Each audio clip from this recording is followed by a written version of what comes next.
So yeah, my talk today is about learning interactable 3D worlds.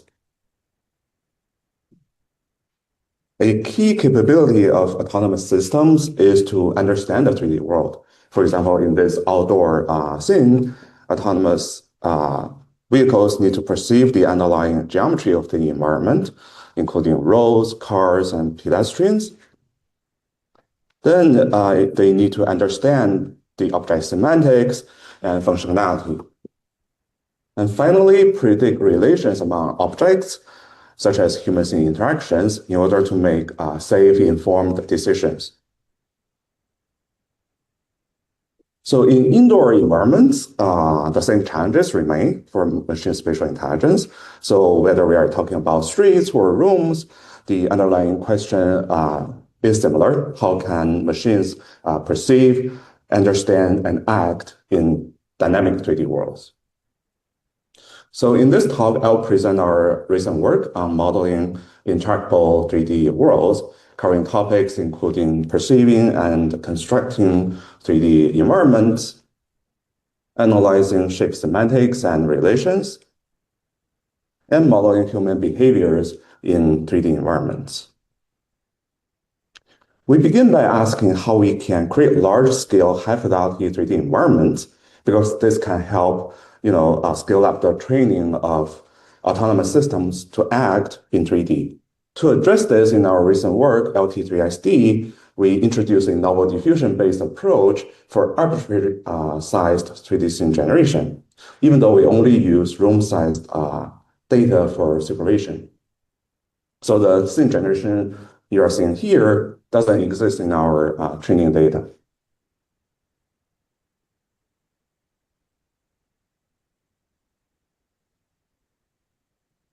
To enable this type of generation, we developed a latent scene diffusion approach.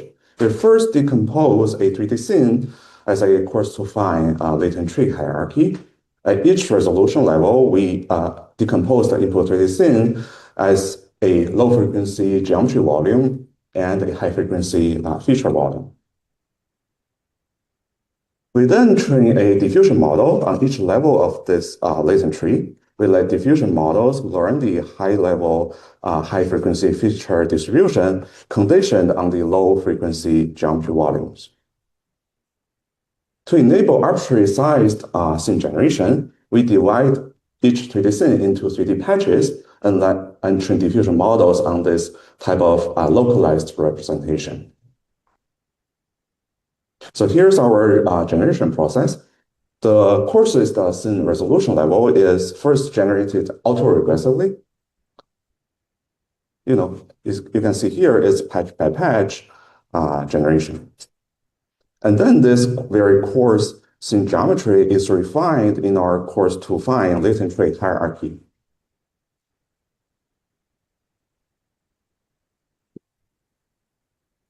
So compared to existing unconditional 3D generative methods, our approach generates better global structures as well as local furniture details.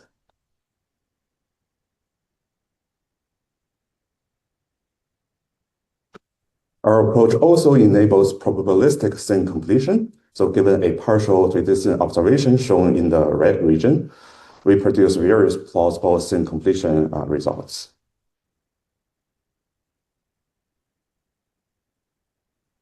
So now large-scale 3D scenes can be generated unconditionally. To further enrich and populate these type of 3D scenes, we also aim to empower designers to control 3D object generation through hand-drawn sketches. We call our model MeshPad. So from a few strokes drawn by a designer, MeshPad can generate a corresponding 3D mesh. The designer can refine their mesh design by editing the sketch iteratively over multiple steps.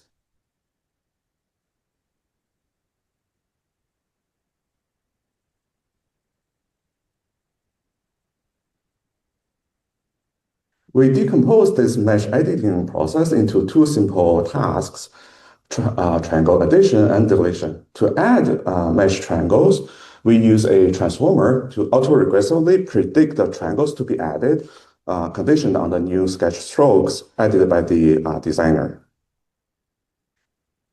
To delete mesh triangles, we use another transformer to predict whether a mesh vertex should be removed or not, based on these 2D strokes erased by the designer.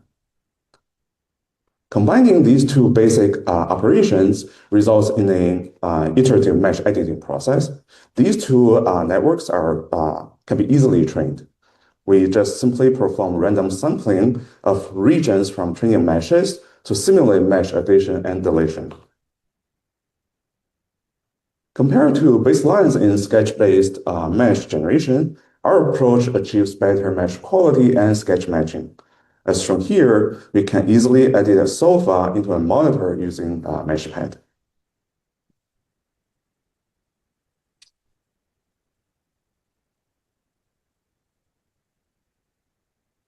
Here are more sessions of our iterative mesh creation using MeshPad. It's easy to use and allows designers to create a collection of high-quality 3D meshes.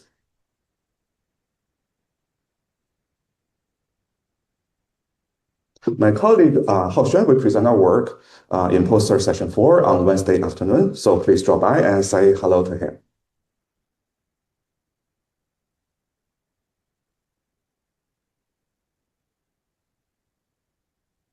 So beyond modeling static 3D scenes and objects, autonomous systems also need to understand the dynamics of the real world. In particular, articulated objects are almost everywhere. So for example, doors that open, chairs that rotate.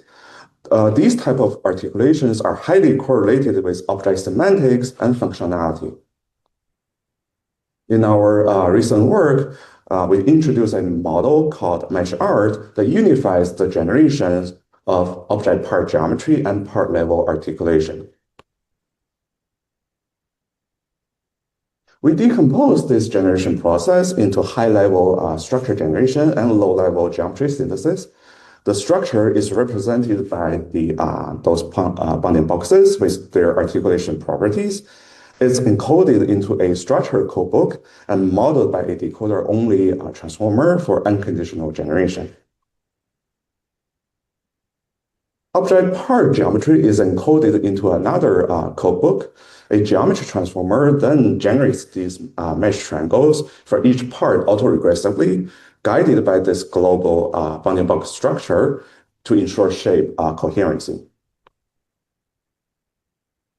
So at inference time, we just first sample the structure transformer unconditionally to generate an object structure sequence. The generated object structure can already be animated at different articulation states. Then for each part, we generate the mesh triangle sequences by sampling the geometry transformer conditioned on the global structure and nearby junction faces. So here's the animation again with the complete part meshes. Compared to the baseline map, our approach produces more compact meshes with clean and sharp geometry, as well as improved shape coherency.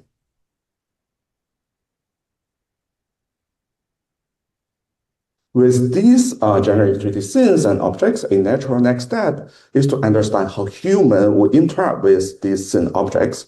In our recent work, GenZI, we generate 3D human interactions from text prompt in an arbitrary 3D environment.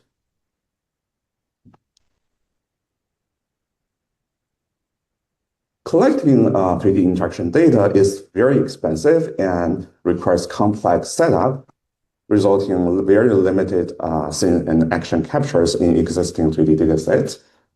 So we thus consider the following question: can we achieve plausible 3D interaction synthesis without using any captured 3D interaction data? In our work, GenZI, we propose to distill interaction priors from large vision language models, which have shown powerful capabilities in synthesizing 2D human scene imagery. So given as input a 3D scene S and an approximate point location P for the interaction and a text prompt, we optimize for a 3D human body model performing the action in the scene guided by a large vision language model. More concretely, we first render the scene into multiple views to capture the local context around P, and leverage latent diffusion inpainting to imagine plausible 2D human interactions in each view based on the input text prompt. Given these interaction hypotheses, we detect 2D poses using an off-the-shelf pose estimator. We then lift these 2D interaction hypotheses to 3D. We formulate a robust optimization, optimizing for a 3D human body model that is most consistent with the 2D pose guidance. As a result, our approach is applicable to diverse scene types, including indoor and outdoor environments, as shown here. Our approach also generalizes to real-world scans when compared to baselines that are specifically trained on this indoor scene dataset.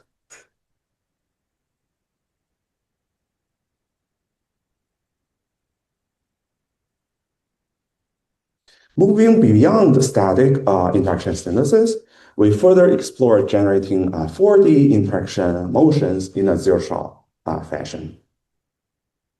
So given as input a set of 3D objects and a short text prompt, our recent work, HOI-PAGE, generates realistic 4D interaction motions for both 3D objects and human in a zero-shot fashion. We argue that finer grained modeling of how object parts relate to human body parts is crucial for generating a realistic 4D interactions. We capture these relations in a part affordance graph where nodes represent object and human body parts and edges encode contact. Our part affordance graphs are quite general and can model diverse interaction scenarios, including multi-person or multi-object interactions.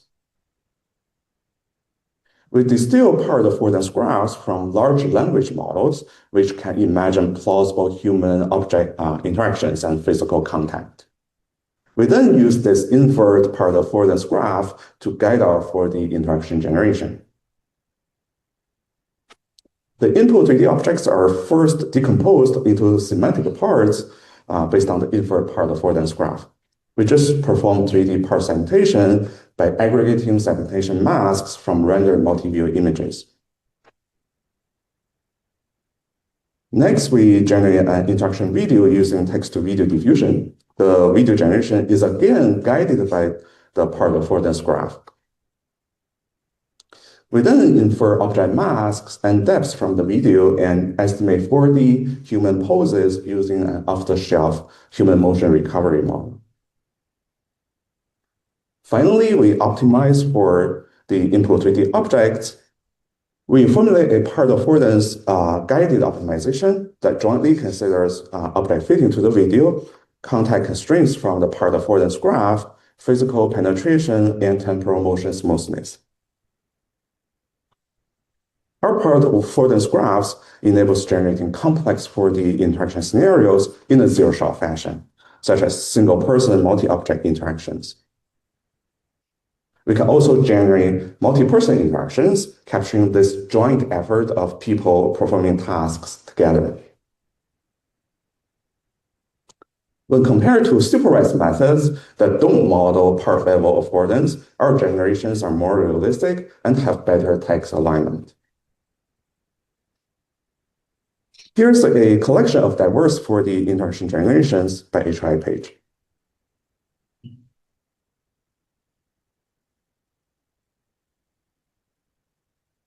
As can be seen from previous interaction examples, motions of non-rigid objects, such as those human bodies, are very common in the real world. Capturing and relating these deformable shapes requires efficient correspondence methods. This is challenging because of this large solution space when dealing with deformed shapes. To efficiently characterize point-wise correspondences, functional maps provide a more compact spectral representation and can be just realized as small-sized matrices. There are interesting diagonal structures in functional maps, no matter if the shape pairs come from humans, animals, or other categories. We thus wonder, can we learn some generalizable priors in the spectral domain that can be transferred across different categories to tackle energy shape matching. So given a large set of registered human shapes, we convert their correspondences into functional maps. We then train an unconditional diffusion model in the spectral domain to capture this functional map distribution. Then the trained spectral diffusion models is found to be very useful and powerful in guiding shape matching on new shape categories. We then developed a novel zero-shot deep functional map pipeline that incorporates this learned spectral diffusion priors. So given an initially estimated functional map, we distill a mask from the spectral diffusion model. This mask encodes the learned the structure priors.